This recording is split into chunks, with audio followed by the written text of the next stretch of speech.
সংঘাতের মধ্যেই তৈরি হবে আগামীর জন্য নতুন সৃষ্টি।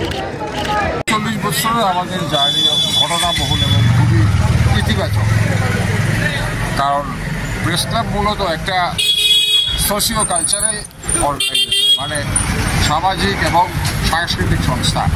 সমস্ত সাংবাদিকদের মিলনস্থল, বিশেষ করে আগরতলায় কর্মরত যারা, তারাই প্রেস ক্লাবের সদস্য। এই কারণেই নাম হচ্ছে আগরতলা প্রেস ক্লাব। তবে মফস্বলের অন্য সাংবাদিকরা যখন আসেন তখন ক্লাবের সঙ্গে যোগাযোগ থাকে এবং সামগ্রিকভাবে সাংবাদিকদের স্বার্থে বিভিন্ন সময় প্রেস ক্লাব আন্দোলন করেছে, বিভিন্ন দাবি দেওয়া আদায় করেছে। 1983 সালে প্রেস ক্লাবের বিল্ডিংয়ের উদ্বোধন হয়েছিল, সেটা করেছিলেন তদানীত মুখ্যমন্ত্রী নৃপেন চক্রবর্তী। এরপর এই বিল্ডিংয়ের পরিবর্তে নতুন বিল্ডিং তৈরি হয়, এটা হয়েছে মুখ্যমন্ত্রী মানিক সরকারের সময়। এবং ক্লাবের পরিকাঠামো উন্নয়নের ক্ষেত্রে আজ বিভিন্ন সময়ে সমস্ত সরকারি অবদান রেখেছেন, ভালোভাবে কাজ করে দিয়েছেন।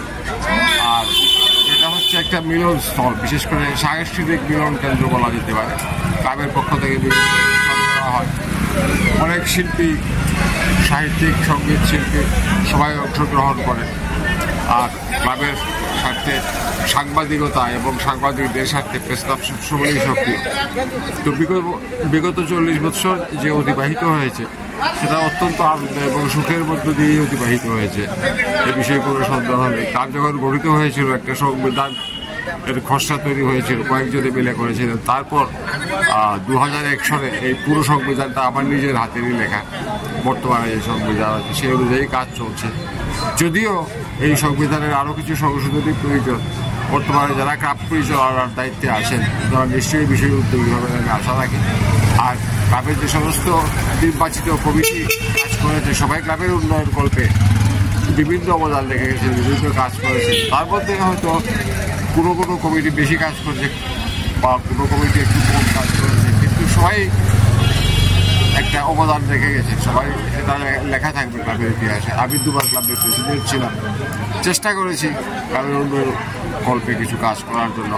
আমার সঙ্গে যিনি সম্পাদক ছিলেন তিনিও সচেষ্ট ছিলেন এবং আমাদের দৃঢ় বিশ্বাস যে প্রেস ক্লাবের বর্তমান যে সুযোগ সুবিধা সদস্যরা পান, যেভাবে সাংস্কৃতিক চর্চার কেন্দ্র হয়ে উঠেছে, এই সবটা মিলিয়ে ক্লাব ভবিষ্যৎ দিনগুলিতে আরও সমৃদ্ধ হবে এবং রাজ্যের স্বার্থে সাংবাদিকতা এবং সাংবাদিকদের স্বার্থে আরও বড় অবদান রাখবে। প্রেস ক্লাবের ইতিহাসে এত বড় কোনোদিন হয়নি, ইজ দ্য ফার্স্ট টাইম। আর একটি মাত্র ক্লাব যেখানে আগরতলা শহরের সমস্ত সাংবাদিকরা ঐক্যবদ্ধ আছে। এখানে রাজনীতি নেই, এখানে অন্য কোনো ডিভিশনাল ব্যাপার নেই। আমরা নিজেদের স্বার্থে আমরা ঐক্যবদ্ধ। আগরতলা প্রেস ক্লাব এই রাজ্যের সাংবাদিকদের উন্নয়নে প্রচুর কাজ করে, এখনও প্রতিদিনই প্রায় কিছু না কিছু কাজ করে। একটা শোভাযাত্রার মাধ্যমে আমাদের 40 বছর পূর্তি আমরা শুরু করেছি। তো আমরা এই সারা বছর ব্যাপী আমরা বিভিন্ন অনুষ্ঠান করব। এর মধ্যে একটা মূল অনুষ্ঠান আছে, তাছাড়া আমরা কালচারাল অনুষ্ঠান করব, বৃক্ষরোপণ করব আগরতলা শহরে, কারণ এই শহরে অনেক গাছ কাটা হয়ে গেছে। আমরা হয়তো একটা সোভিনিট আমরা প্রকাশ করব।